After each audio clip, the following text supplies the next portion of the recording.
Walking along a path at the roots of Pikes Peak, you take a fork in the road toward the Anselm Society Digital Pub.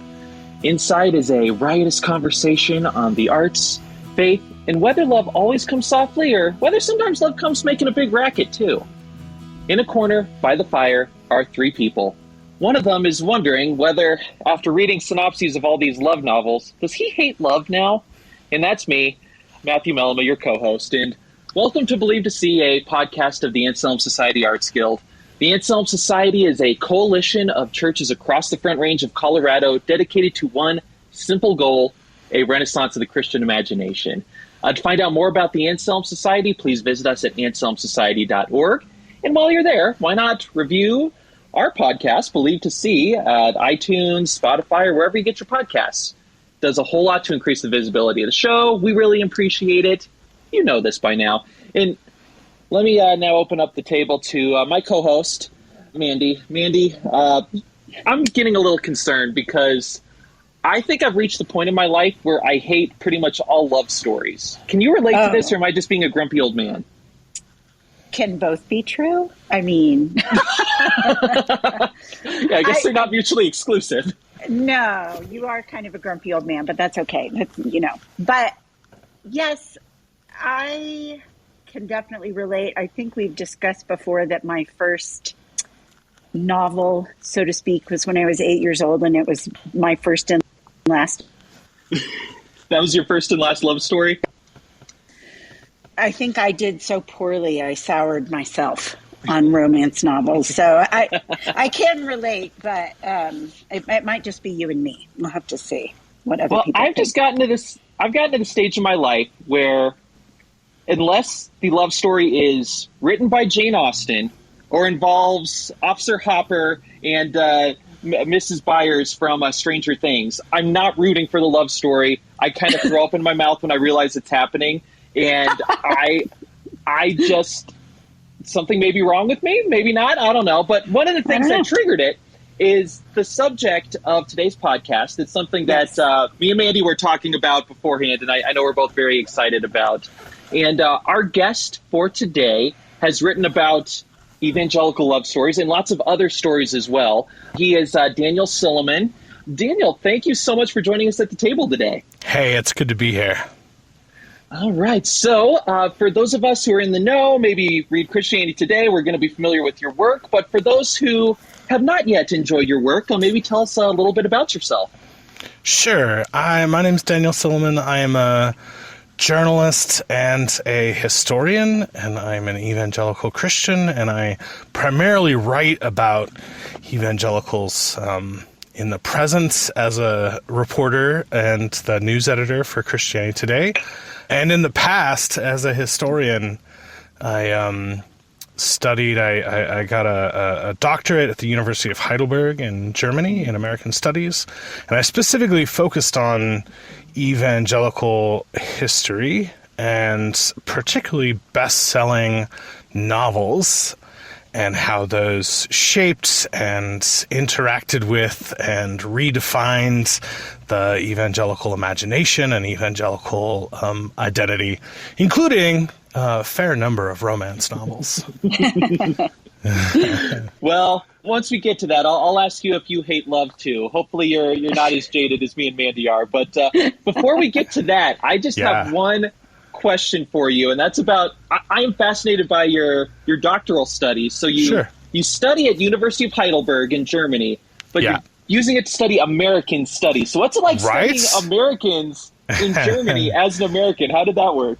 Yeah, so it was a little bit of a circuitous route. I was a newspaper reporter in Atlanta, and my wife, who's an evangelical minister, was asked to start a campus ministry at the University of Tübingen with a team, and so I followed her, and then was like, there's not a lot of call here for newspaper reporter, for English language newspaper reporters.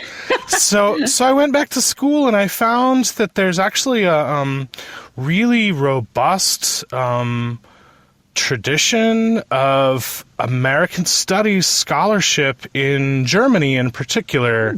And it's interesting, it has an outside perspective, and they're thinking of America and American exceptionalism and America's influence on the world from the position of Germany. And I found that really helpful to have that little bit of distance. I taught there for a while, and having to explain stuff to people who don't feel like they know it and don't intuitively know it was a really good experience for me. That's intriguing because you would think it's a Western culture, but definitely there would be a distance. And did you find that there was a bias across the board, or did it vary? There definitely could be a bias. There are definitely, stereotypes about Americans. Some of them are true. But on the other hand, there would be a sense of like how important kind of American ephemera is in the rest of the world. Pop culture and fashion.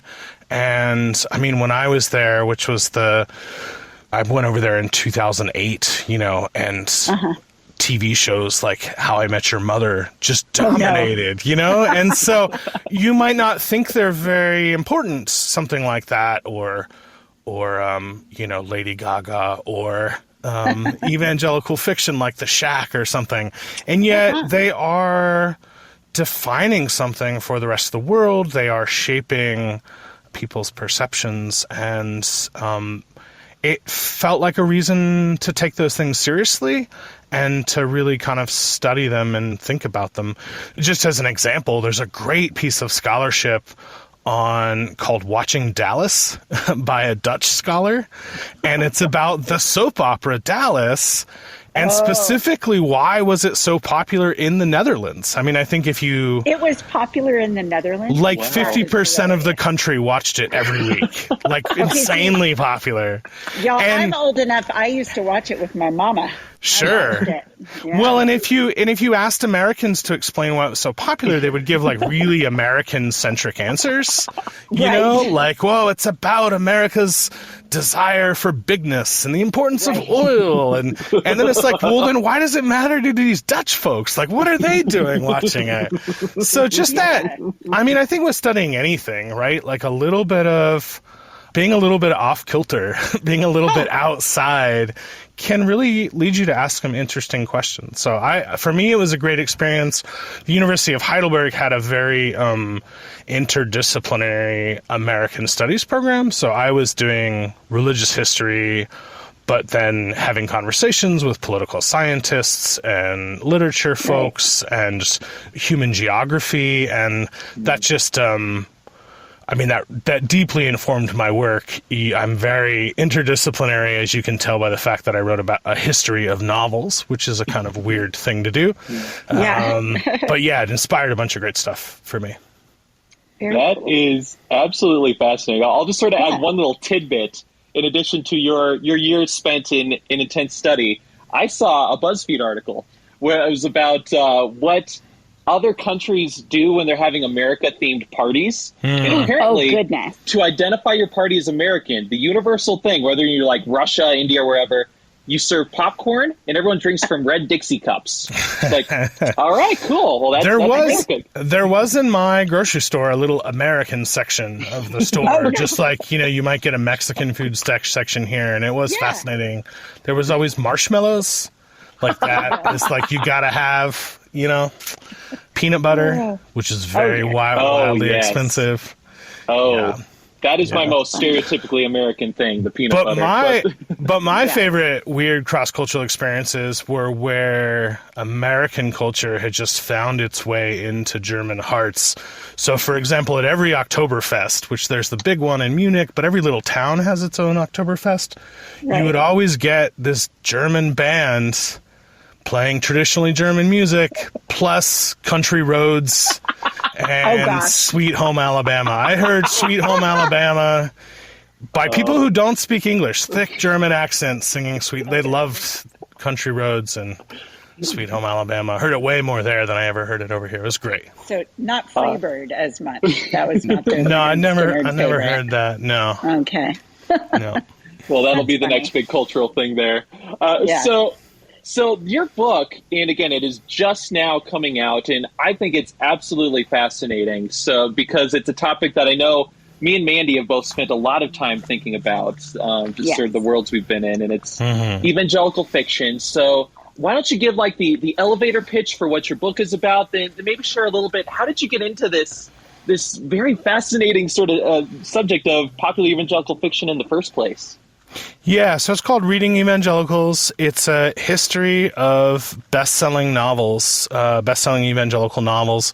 And it goes from the rise of a distinct Christian publishing. So it partly tracks the rise and transformation of Christian book markets from the 1950s in that post-war boom to the early 2000s. And what I tried to do was think about the multiplicity of evangelicalism and how it can be so many different things, and yet it kind of hangs together, and think about how the physical structures that help it hang together, book markets, bookstores, publishers, reading communities, and then at the same time think about how this speaks to the imagination.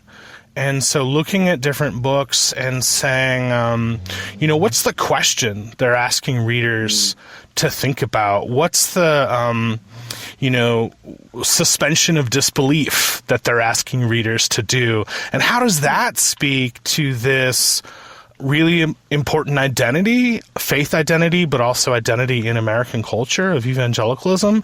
And how does it speak to the way that people imagine their faith working out in their normal life, in their normal communities? That's what I tried to do. And you asked where I started. It kind of has two origins, the book and the project. One was just my own experience of Christian bookstores. So as a child, for example, for a while I went to a church that was very extreme. I think that's a nice way to put it. It was very extreme. And we really didn't see ourselves as part of the same Christianity as anybody else. There was a sense that like we were the only it was said explicitly, we were the only right ones, and we were the last like true Christians. And we left that church, and it gave me a little bit of a sense of vertigo. I kind of didn't know, well, wait, were we? I don't know.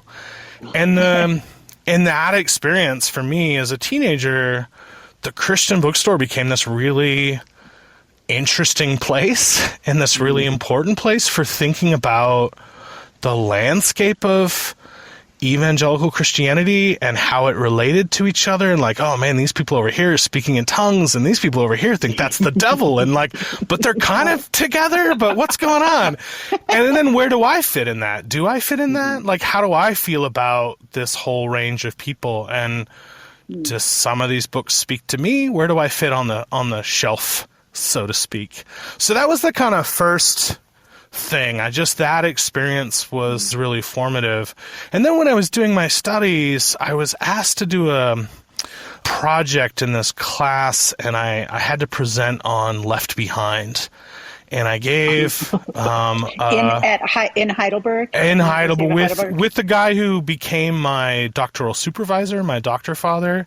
It was just it was a survey class on the history of modern American Christianity, and there were group presentations. I'm like, I'll do this book.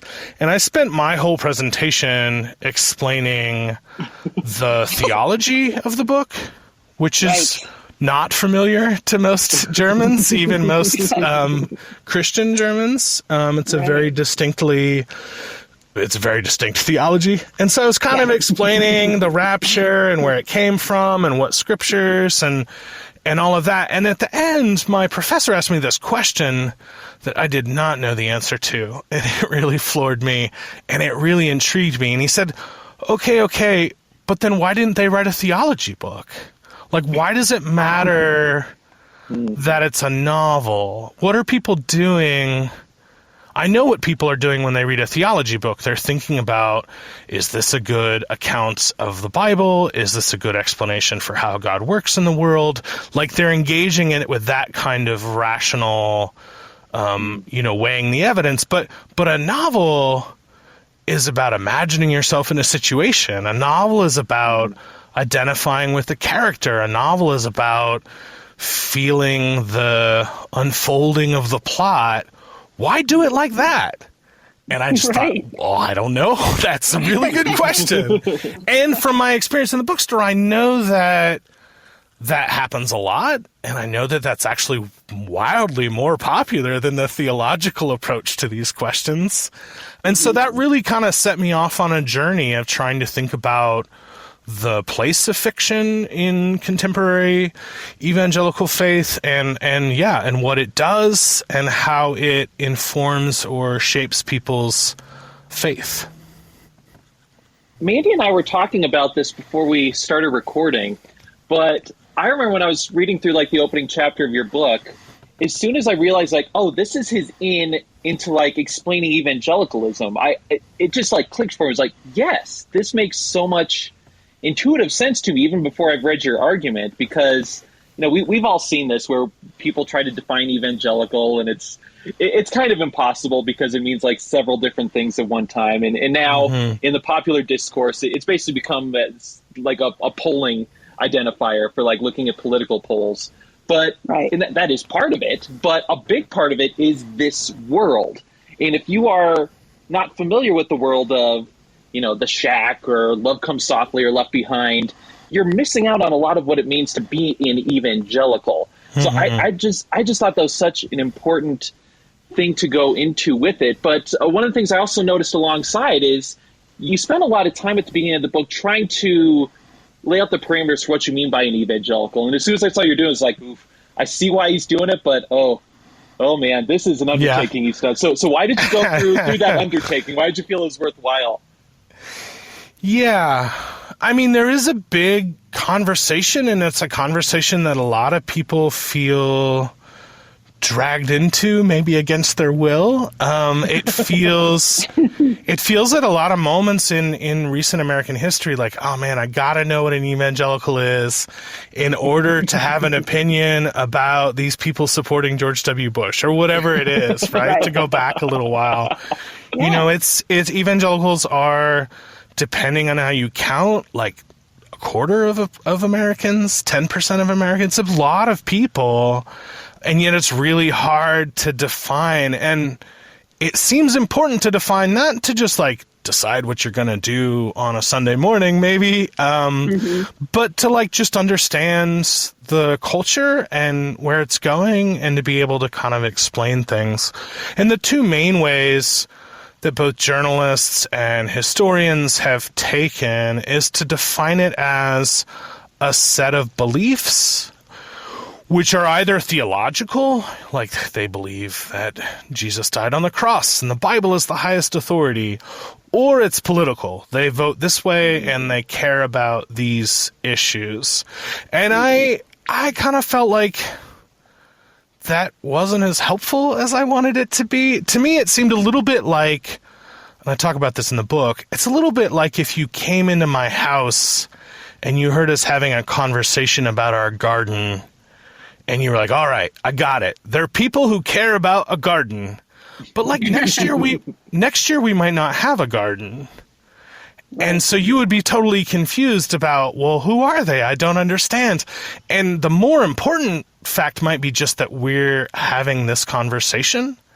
And so like paying attention to the things that structure the conversation and who gets to be involved and who wants to be involved and where that conversation happens, that to me seems like a more helpful approach than the topic of the conversation.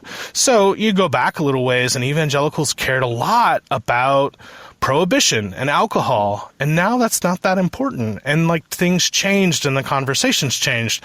But if we can shift from thinking of the political or theological content and instead focus on what structures our imagination and what keeps us connected in a conversation, in a large, sprawling, changing conversation, then that might actually be more helpful. And this matters because evangelicalism is a trans-denominational movement, right? It's not... If you're a part of a particular church, there's like a structure. There's a clear definition. This is even true if you're like, I don't know, a part of the Elks or Mary Kay or an Amazon Prime member, right? There's like a really clear thing. But evangelicalism is this, the academic term is imagined community. It's this thing that's above and beyond your specific church and your specific denomination.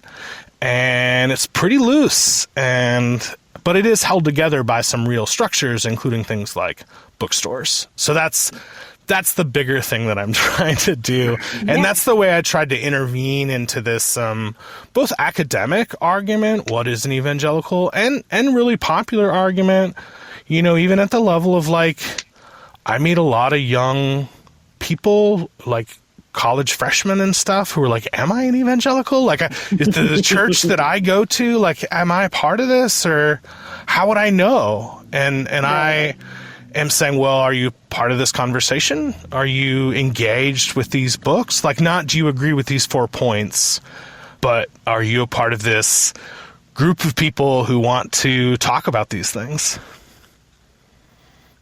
It seems like it's a sociological question.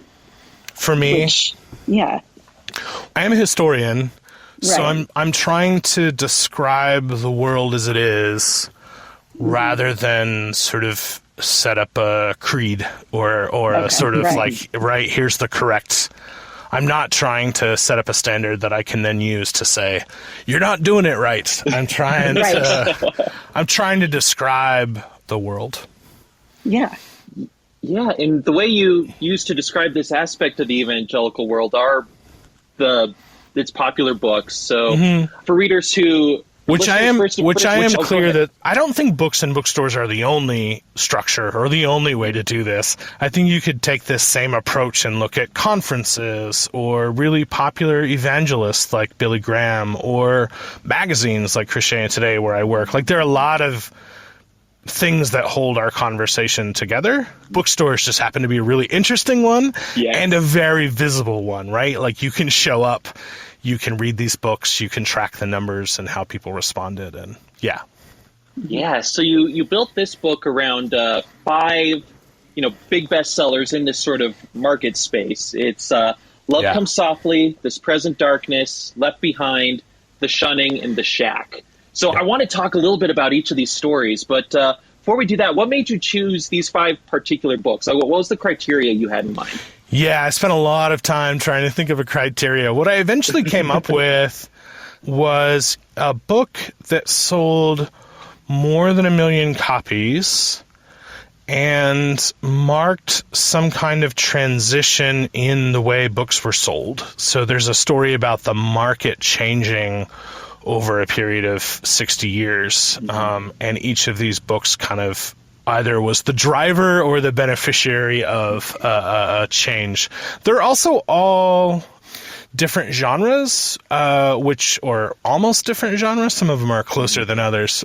It helped me look at the internal diversity and multiplicity of evangelicalism. But yeah, each one sold more than 1 million copies and marked some development or change in how books are sold to evangelicals. Yeah, so the first one then, and it is A Love Comes Softly. And when I was reading that chapter, I never really thought of the importance of it in the publishing world. Like, basically, Jeanette Oak, and also, I thank you for the pronunciation guide in the book. I've been pronouncing it Jeanette Oakey for years and years and years. Sure. But this really seemed to invent a genre that is now just a massive juggernaut in the publishing world. This was sort of the first of its kind, wasn't it? Yeah, there had been romance novels with Christian themes before.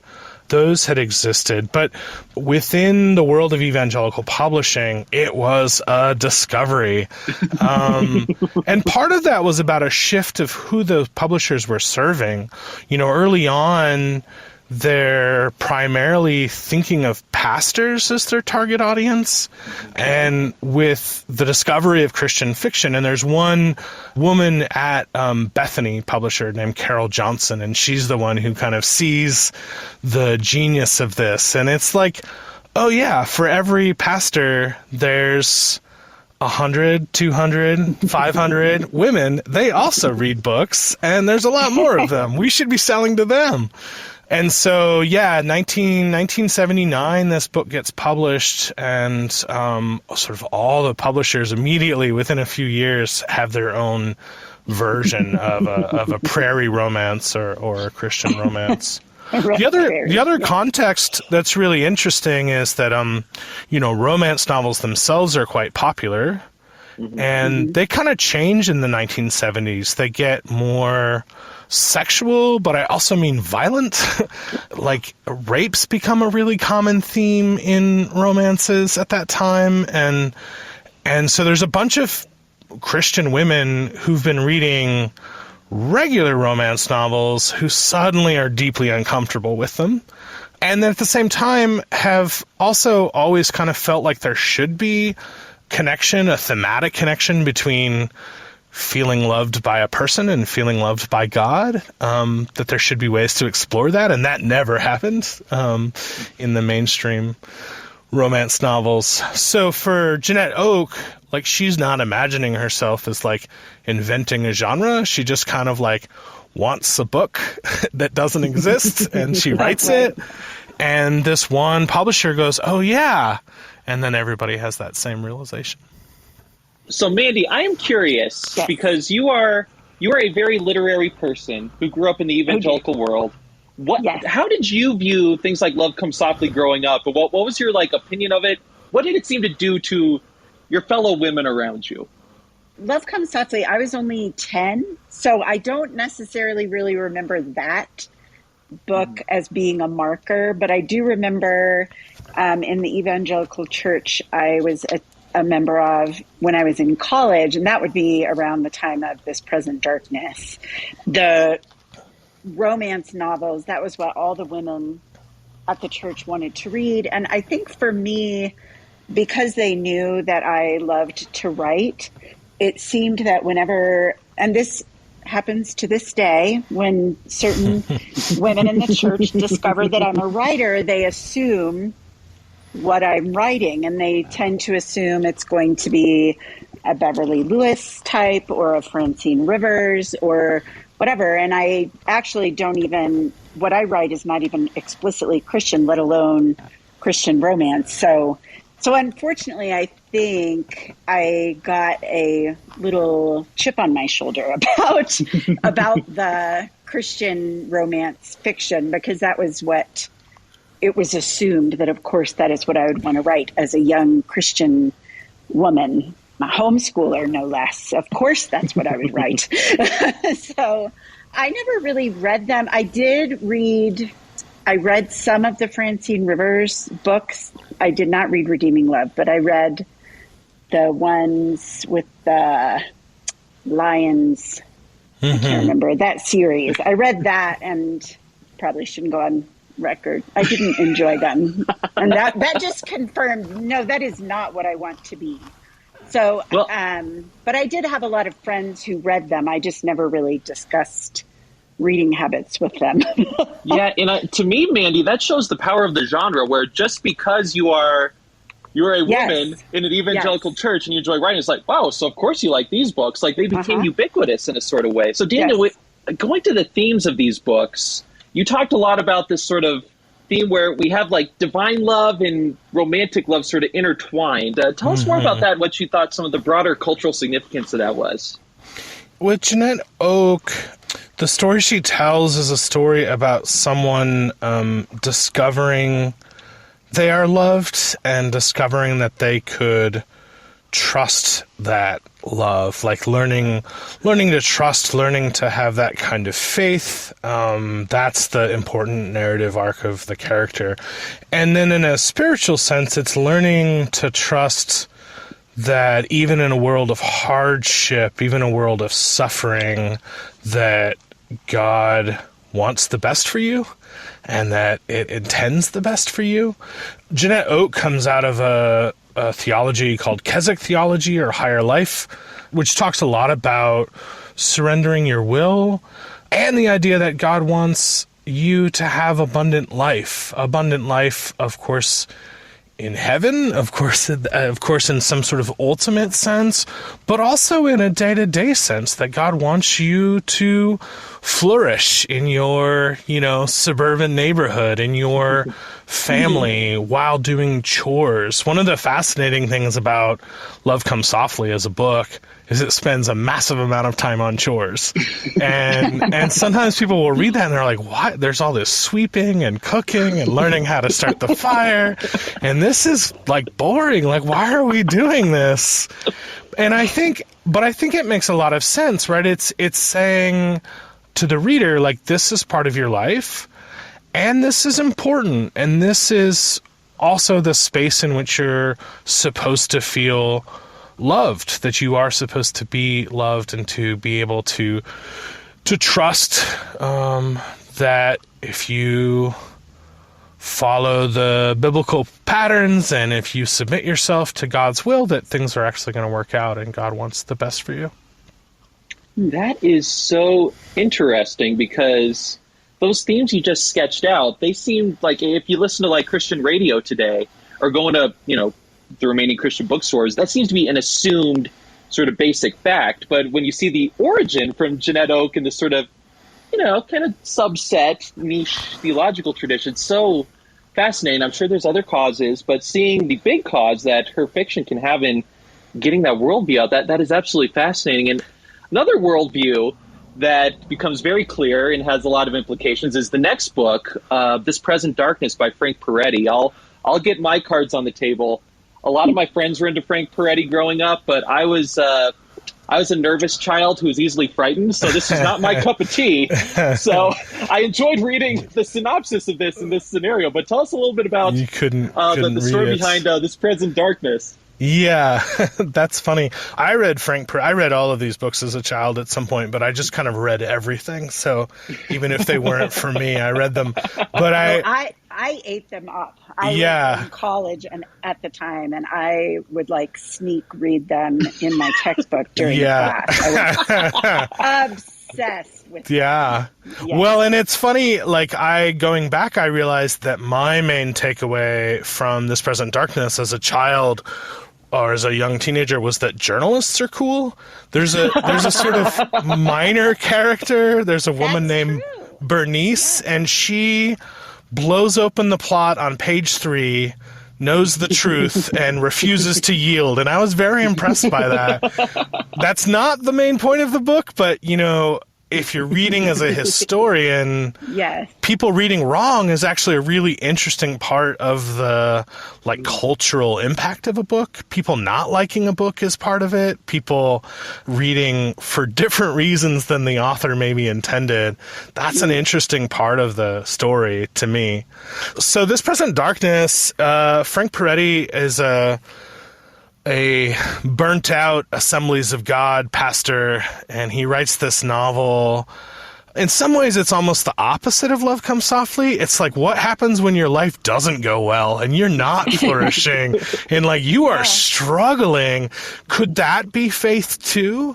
And he says, yeah, that could be. It's possible that your faith and your commitment to a truth that's something that your neighbors and your community rejects would put you at odds with them. So he imagines this kind of conflict, this deep conflict between neighbors, and that's what it means to work out faith. In the specific story, it's a pastor who's quite beleaguered, and unbeknownst to him, he has to learn this along the way, his town is the epicenter of a conspiracy. And it's a new age conspiracy taking over the world.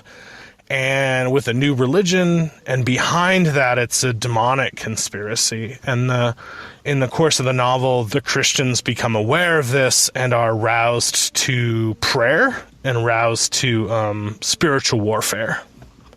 Again, you can just see the themes there. It is so fascinating where you can see the themes of, one, there's, other realities that we can infer behind just the sort of immediate causes. Yeah. And two, and maybe more significantly for where we are currently as evangelicals, the thought that to be a good Christian means to openly battle against visible, powerful aspects of the culture.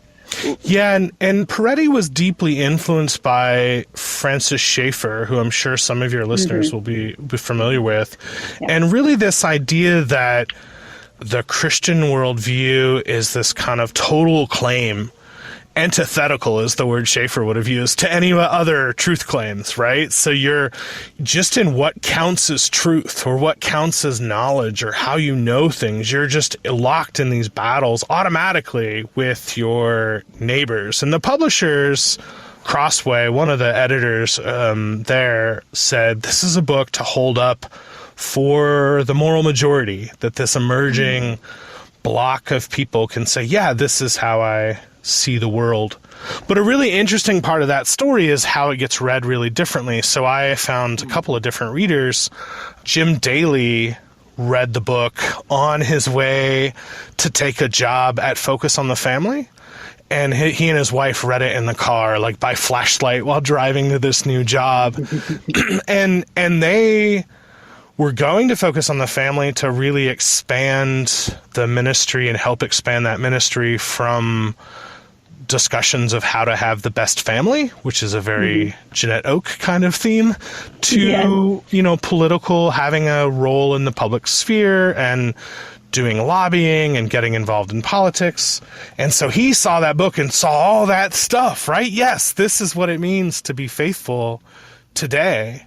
And then another really important reader was Amy Grant, the emerging Christian pop star. And she didn't see any of the politics in it. For her, it was that her life was really hard. She had this huge crossover success and then got attacked by a bunch of people and had a bunch of really personal problems, including like her husband having a drug addiction, and was really struggling, and then got this book and was like, hey, you could think about your struggles as not evidence that you don't have faith, but as a way to work it out. Like, imagine when you can't get out of the bed in the morning, imagine a demon sitting on your chest, and think about it like that. Not literally, but think about it like that.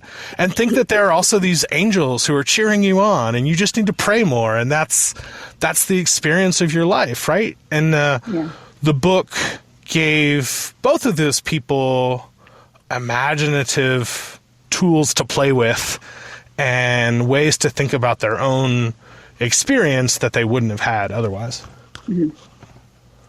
I remember feeling, I don't know if I would have articulated it, but in retrospect I would. I think I got this sense that to be a true Christian was to be oppositional to anyone who, and that was that's definitely in there. And then the Left Behind books even, I think, took that to a whole other level. But I remember, like I said, I don't know that it was at the forefront of my mind, but I do think that altered my posture, that if my life was going pretty well and I wasn't rubbing anyone the wrong way, then I was probably not being faithful. I should be getting in some kind of squabbles every now and then if I'm really a true Christian. Anyway, that it's just interesting how you think you're just reading a story, but the way that it informs and affects the way you relate, that's the impact. And as you said, on the larger scale, historically, the way it defined the way that we interact as a group of evangelicals, whatever that means, with culture. The Focus on the Family note is very intriguing and informative. I think we have a good segue there to talking about another related book in some ways, and that's Left Behind. And I'm going to put my cards on the table again. I, being a nervous child who was easily frightened, I did not take kindly to Left Behind, where all the people vanish and then just bad people running the world and everything's collapsing. So my parents were both super into this. Like, all their friends were. Every adult at my church, it seemed, was super into this book. It was a legitimate phenomenon. Yeah. And some of the themes seem to be in common with this present darkness, but there seem to be some other things it sort of does on its own. So tell us what Left Behind's adding to the public conversation here, Daniel. Yeah, so I mean, you're right about the deep connection. One example that I found of the deep connection is that, you know, Left Behind has two authors, Tim LaHaye, who was a pastor, who sort of charted out the timeline, the end times timeline, and then Jerry Jenkins, who actually did the writing and the plotting and the characters and wrote it out. But Jerry Jenkins was the second choice. Tim LaHaye's first choice was Frank Peretti. Oh. Who said, I already am a successful writer. I don't need to write the book that you're imagining. I've got my own things. But that, yeah, you're not wrong about that deep connection. And they are both culture war books. That's not like 100% correct. There's some differences, but I think that's, basically what we're talking about. Yeah, so Left Behind is the story of the rapture and what happens to a group of people immediately after the rapture when they realize that the rapture theology was true, but they are now too late, right? They've missed that opportunity. What's interesting is that in this present darkness, the Christians are rallied to prayer. Like, the end result is to, like, recognize demons, recognize this ideological worldview conflict, but most especially to pray. That never comes up in Left Behind. No one is praying in Left Behind. That is not the, like, solution to the conflict. Instead, what you get is almost, I really connected it to popular apologetics.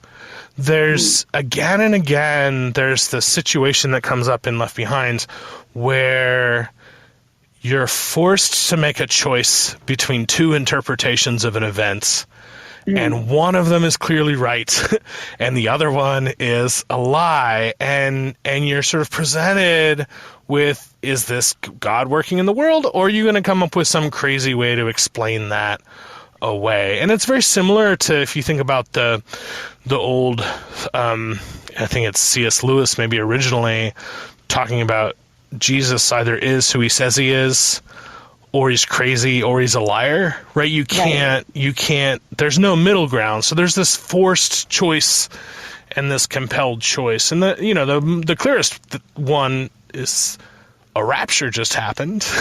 And they spend lots of that first book arguing with people who are coming up with other explanations than it's the rapture. And it's always clear to the main characters and to the readers that, no, this really is the rapture. So the story it's telling that you can relate to your pre-rapture life is the story of, I see God at work in my life, in my church, in my world, but other people don't. And how do I wrestle with that kind of pluralism, right? The kind of pluralism that produces relativism, the kind of pluralism that just says, man, I believe this, but there are smart people who don't believe other stuff and who don't agree with me. And that creates a certain kind of instability that I need to respond to. And most of the book is about people responding to that. Yeah, I remember when I read them, I started them, and then I just finally I couldn't handle them. And part of that was the writing is just not my cup of tea. Sure, it's very action book. Like, yeah. I mean, I think there's also an argument from a literary perspective that it's actually a postmodern novel. There's a bunch of interesting, weird postmodern techniques that Jerry Jenkins uses, but it is an action genre. Right. And then one in which people have a lot of theoretical arguments all the time. So that's a little bit of a weird mixture of people's planes crashing from the sky and people having epistemological debates. Those two things happening. Well, and so what we had is I was still trying to write my own stuff at the same time that my husband was in seminary and was very much not in the same thought process or belief system. So he believed the wrong things, apparently. But I just remember getting just frustrated with the book's literalism. And as Matt said, like so many people around me were just obsessed with them. And it felt like they were treating it like scripture. Like, well, no, this is... I remember something specific about like the bugs, or I don't remember. But anyway, like everyone was like, no, it's going to be literal bugs in the sky. And they were using Left Behind to explain Revelation to themselves and one another. And for one thing, that's just a non-essential. So I didn't understand why this was all of a sudden so important. But also it was just creating arguments and passions where I just couldn't get on board. It's also really funny, just to interject here, it's a little bit of a funny use of the word literal. Like, to say that literally the bugs will be helicopters. It's like, that's not what literal means. It might be that that's true, but that's not what literal means. I know, it's true. Yeah. So one of the things I found really interesting about Left Behind as a mass phenomena is it's also really important to a group of evangelicals as a point of opposition.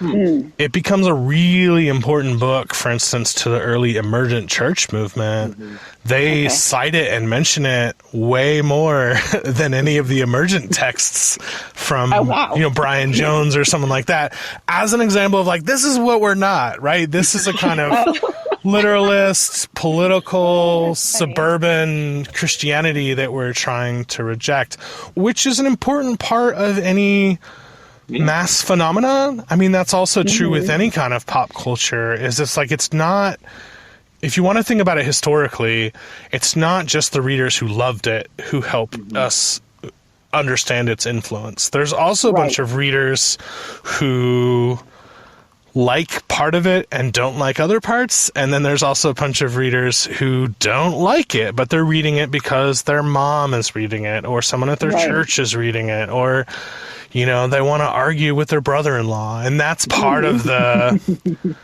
I think it's really easy to think about literature almost as like propaganda. Like it hijacks people and makes them think things. And I mean, every time I get into like talking to readers, it turns out they all have really complicated and interesting and wrong responses to stuff. And that's part of the creativity and freedom of imagination that makes it so powerful and so compelling. In addition to just people going, yeah, this is right, I love it. There's always people going, I love this part. I mean, with Left Behind, it's really common for readers to talk about, at the time it was really popular for readers to talk about how bad computers are, and computers and the rise of the internet being a sign in the end times. And then you go look at the book, and that's not in there at all. That's true. They're all super pro computers. So they're using technology is always good in the book. And yet most readers, when they would talk about why it felt compelling and real to them, would talk about their fear of technology. That's super interesting and weird. That's not what's in the book at all. That's funny. So interesting. And I one final point on this. Like you said, Daniel, the fact that there were huge communities of people that this was like a rallying cry, like against it. Say what you will about the book, positive or negative, that's a book that's having a big impact on the culture. Yeah. And something that has not as obvious of an impact, but still has an impact. And unfortunately, we're going to have to move a little faster through this. I apologize. Sure. We're running low on time, and there's still so much good stuff to cover.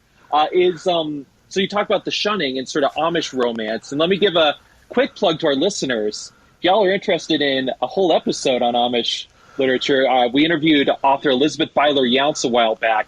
Super interesting. She writes Amish literature. She's really good. Like, it's Amish literature with an edge. But anyway, with that said, The Shunning is sort of like the quintessential book of Amish literature as we usually think of it. So it's the one that started it.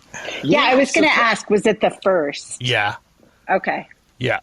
And it's Beverly And it Lewis, is, correct? and it is now the most random seeming genre to people on the outside, but it is another, it's another publishing juggernaut, isn't it? Yeah, there's a new Amish romance novel published every like 4 days.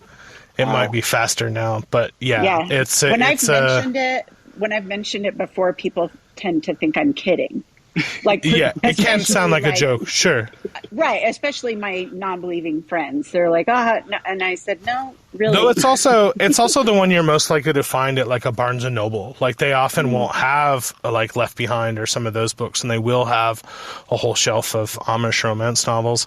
And these are, for people who don't know, they're evangelical, but they have Amish characters and Amish settings, so they're working out evangelical questions in the kind of fantasy space of the Amish. Like the Amish are used in the same way that like the Regency is used for Regency romances, right? That's like a good it's example. just it's not like those are romances written by people from the Regency. It's just a period that has some interesting symbols and questions. And the theme that in the Amish romance novels that comes out again and again is authenticity. How do I be myself? And how is it part of my faith to be myself in the context of either, endless choices outside of my religious community and that option of that sort of vertigo of freedom, or against the context, you can go either way, or against the context of a strict community that somehow wants to clamp down on, my love of music or my love of color or my desire to express myself. And in the chapter, I look at how at the same time the Amish romance novels are exploring authenticity, you see that question emerge again and again in megachurches. And megachurches are also wrestling with this question of authenticity in very parallel ways to the Amish romance novels. That is so... Rick Warren, Beverly Lewis, same thing. Yeah, same thing. And one of the things that I keep coming back to, and I consider Amish romance, is like you said, the theme of authenticity. I think you nailed it, because you could very easily make this a typical, like Hollywood progressive coming-of-age story, right? It's the girl from the small rural town moves to the big city, learns all these new values, and learns to love herself as she truly is. That's sort of what they're doing, but they're moving it back. So instead of from rural Christianity to coastal elite, it's Amish Christianity to rural Christianity. It's sort of like they have the same themes, but within a context where it's acceptable to the readers. Yeah. That is so interesting. And so something also related to that, along the lines of authenticity, because that is another one of those things. It's kind of this, it's sort of an evangelical value that's sort of there, but you don't notice it. So do you think this sort of authenticity thing is, you mentioned with Rick Warren, but it is sort of a larger aspect of evangelical culture than we may realize being in the culture? Yeah, and I'm trying to say that, each of these novels, in a way, answers the question of how do you live out your faith, right? Jesus died and rose again. What are you going to do on Tuesday? And they give really different answers, right? Authenticity, be yourself and be the truest version of yourself. Be the person that God made you to be and find your calling. That's not the same as go fight with your neighbors and run for school board. But those two, but can be, right? They can go together, but they're not exactly the same. And what I'm saying is that evangelicalism, as it hangs together, offers both of these options. And so you might be in a church and be in one Sunday school when they're talking about authenticity, and then go over to the other Sunday school and they're talking about, the need to pray for our town and do prayer walks, and then go into another part of the church and it's much more about, politics and how America needs to turn back to God. So I do think this idea of authenticity is obviously a widespread cultural value. I mean, every Disney movie is also about being yourself, but be yourself as a way to work out your faith, that is one real option within evangelicalism that you can see really clearly in the Amish romance novels.